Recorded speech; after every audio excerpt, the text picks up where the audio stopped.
bandhigani waxaan isleeyahay waxa uu ka turjumayaa kobaca wax curinta ee ka hana qaaday dalka Soomaaliyeed.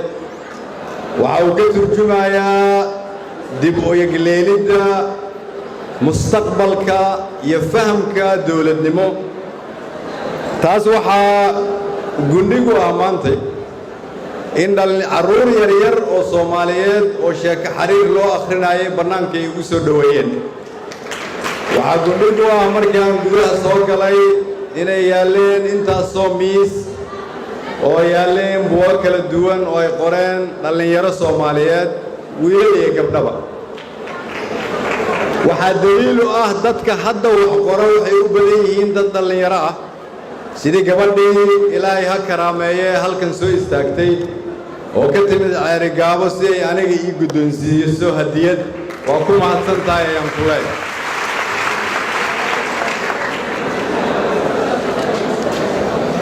haddii qof Soomaaliyeed uu ka walwalsan yahay Soomaalinimadu inay xoog leedahay, gabadhii halkan iyo hadiyaddii ay siisay ayaa tusaale idinkugu filan.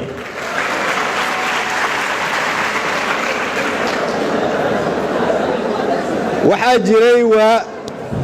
jiray dalka Soomaaliya dadka Soomaaliyeed ee ku jiray baarlamaankii ugu horreeyey inay wax ku qori jireen luqado kala duwan.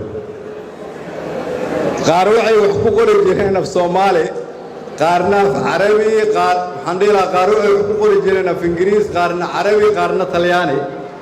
waxaa jiray turjumaanno u kala turjuma dad Soomaaliyeed oo wax isu qori jiray.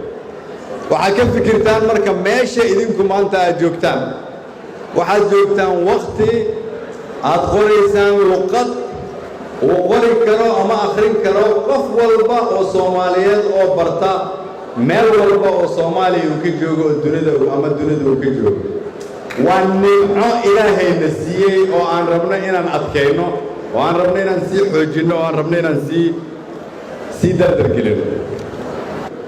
waxaa muhiima marka inaan ka fikirno waqtigii iyagoo ay wax qoreen iyo ku dhowaad 30 sano oo ay maskaxdeennu dansaneed, ku dhowaad 30 sano oo qalinka iyo buugaagtu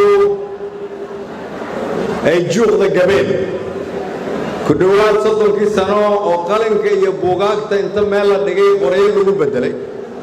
taariikhdii naga luntay iyo tii wakhtigaas la bilaabay iyo tan 4 sano hadda oo sanadkan ugu dambeeyey idinku aad keenteen, sidee baan isku xirnaa? cidda la rabo inay ka shaqayso idinka weeyaan arrinkaas. maanta marka waa Ilaahay mahadiis inaan halkan isugu nimid oo aanan ka hadlayn qabyaalad, oo aanan ka hadlayn siyaasad, laakiin aan ka hadlayno buugaag iyo qalimaan wax la qoray, maskax la kobciyey iyo ummad la xoreeyey. marka ugu dambaysa waddanku wax barasho badan yahay, wuu ka horumarsan yahay. waddanka uu dadkiisu ka akhris badan yihiin waa ka fursad badan yahay si uu hore u maro. maanta marka waxa halkan aad ku haysaan waa dawladnimada dhabta ah, waa dhisidda mustaqbalka ummadda Soomaaliyeed ee dhabta ah. waxaa kaloo la socdaa in buug ferkan aad ka hirgeliseen magaalooyin kale oo Soomaaliyeed oo laga hirgeliyey in la isugu yimaado sidaan oo kale, ama Garowe ha ahaato ama Hargeysa ha ahaato ama meelo kale ha ahaato. waxay ka turjumaysaa Soomaaliya inay hurdada ka kacdo.